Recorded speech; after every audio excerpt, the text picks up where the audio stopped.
जय हिंद सभी स्टूडेंट को। स्वागत है आप सभी छात्रों का आज की क्लास में। प्यारे बच्चों, आज की क्लास में हम क्लास 10th के एक वीवीआई टॉपिक को समझेंगे और मैट्रिक परीक्षा के एक बहुत ही इम्पोर्टेंट क्वेश्चन के आंसर को भी नोट करेंगे। तो आप सभी छात्र इस क्लास को अच्छे से देखिएगा और सही बच्चे को बता दें कि क्लास पढ़ने का तरीका हम फिर से बता देते हैं। सबसे पहले प्यारे बच्चों, हम आप सभी को यह सारा क्वेश्चन पढ़कर सुनाएंगे और इसके जो नोट्स है हम आप सभी को पढ़कर सुनाएंगे। उसके बाद हम यह सारे क्वेश्चन और उसके आंसर को लाइन बाय लाइन सभी बच्चों को लिखा देंगे। तो सबसे पहले आप सभी बच्चे सिर्फ आराम से बैठकर इस क्वेश्चन को और इसके आंसर को सुनिएगा। चलिए क्लास को शुरू करते हैं। आज की क्लास का क्वेश्चन है प्यारे स्टूडेंट, माँ के शरीर में गर्भस्थ भ्रूण को पोषण किस प्रकार प्राप्त होता है। यानी माँ के गर्भ में जब शिशु होता है तो उसे पोषण किस प्रकार से प्राप्त होता है, इसी के बारे में जानेंगे। ठीक है, तो उत्तर में यहाँ पर जो बातें हैं उसे समझेंगे। यहाँ है, भ्रूण को माँ के रुधिर से ही पोषण मिलता है। इसके लिए एक विशेष प्रकार की संरचना होती है जिसे हम प्लेसेंटा कहते हैं। यह एक तस्तरीनुमा संरचना है जो गर्भाशय की भित्ति में धसी होती है। गर्भाशय की भित्ति में धसी होती है। इसमें भ्रूण की ओर से ऊतक में प्रवर्धन होते हैं। माँ के ऊतकों में रक्त स्थान होते हैं जो प्रवर्धन को आच्छादित करते हैं। यह सहायक होता है माँ से भ्रूण को ग्लूकोज, ऑक्सीजन एवं अन्य पदार्थों के स्थानांतरण हेतु, साथ ही यह एक वृहद क्षेत्र भी प्रदान करता है। विकासशील भ्रूण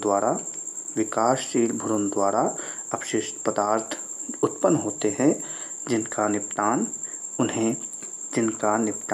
उन्हें प्लेसेंटा के माध्यम से माँ के रुधिर से स्थानांतरण द्वारा होता है। ठीक है, तो यह वीवीआई जो टॉपिक था उसके आंसर को सही बच्चों ने सुना। चलिए अब हम सही बच्चों को यह लाइन बाय लाइन लिखाते हैं ताकि आपके मैट्रिक परीक्षा के लिए अच्छा सा क्वेश्चन तैयार हो जाए। चलिए प्यारे बच्चों, चलिए जल्दी से क्वेश्चन लिखेंगे। सबसे पहले क्वेश्चन लिखेंगे और इसके आगे लिखेंगे, माँ के शरीर में गर्भस्थ भ्रूण को पोषण किस प्रकार प्राप्त होता है। यह क्वेश्चन है और उसके नीचे आप लिखेंगे उत्तर तथा उसके नीचे से लिखना शुरू करेंगे। सबसे पहले लिखेंगे, भ्रूण को माँ के रुधिर से ही पोषण मिलता है। इसके लिए एक विशेष प्रकार की संरचना होती है। लिखेंगे, भ्रूण को माँ के रुधिर से ही पोषण मिलता है। इसके लिए एक विशेष प्रकार की संरचना होती है। ठीक है, फिर से हम बता देते हैं प्यारे बच्चों को क्या लिखना है। भ्रूण को माँ के रुधिर से ही पोषण मिलता है। इसके लिए एक विशेष प्रकार की संरचना होती है। ठीक है, आगे लिखेंगे, जिसे हम प्लेसेंटा कहते हैं।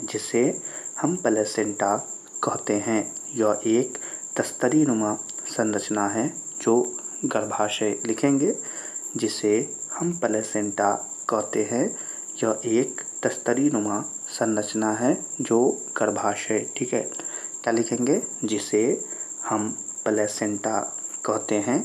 यह एक तस्तरीनुमा संरचना है जो गर्भाशय, लिखेंगे, जो गर्भाशय की भित्ति में धसी होती है।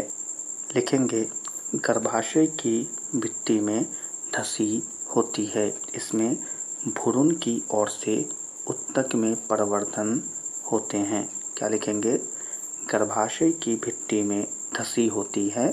इसमें भ्रूण की ओर से ऊतक में प्रवर्धन होते हैं। लिखिएगा, गर्भाशय की भित्ति में धसी होती है। इसमें भ्रूण की ओर से ऊतक में प्रवर्धन होते हैं। ठीक है, आगे लिखेंगे, माँ के ऊतकों में रक्त स्थान होते हैं जो प्रवर्धन को आच्छादित करते हैं। यह सहायक होता है माँ से ठीक है, यहाँ तक लिखेंगे कि माँ के ऊतकों में रक्त स्थान होते हैं जो प्रवर्धन को आच्छादित करते हैं। यह सहायक होता है माँ से। ठीक है, क्या लिखेंगे? माँ के ऊतकों में रक्त स्थान होते हैं जो प्रवर्धन को आच्छादित करते हैं। ठीक है, यह सहायक होता है। यह किससे में सहायक होता है? तो इसमें लिखेंगे प्यारे बच्चों, यह सहायक होता है माँ से भ्रूण को ग्लूकोज, ऑक्सीजन एवं अन्य पदार्थों के स्थानांतरण हेतु, साथ ही यह एक वृहद क्षेत्र भी प्रदान करते हैं। क्या लिखेंगे? माँ से भ्रूण को ग्लूकोज, ऑक्सीजन एवं अन्य पदार्थों के स्थानांतरण हेतु, साथ ही यह एक वृहद क्षेत्र भी प्रदान करते हैं। ठीक है प्यारे बच्चों, क्या लिखेंगे? माँ से भ्रूण को ग्लूकोज, ऑक्सीजन एवं अन्य पदार्थों के स्थानांतरण हेतु, साथ ही यह एक वृहद, ठीक है, यह वृहद है, क्षेत्र भी प्रदान करते हैं। आगे लिखेंगे विकासशील भ्रूण द्वारा अपशिष्ट पदार्थ। विकासशील भ्रूण द्वारा अपशिष्ट पदार्थ उत्पन्न होते हैं जिनका निपटान उन्हीं प्लेसेंटा के माध्यम से माँ के रुधिर में। क्या लिखेंगे?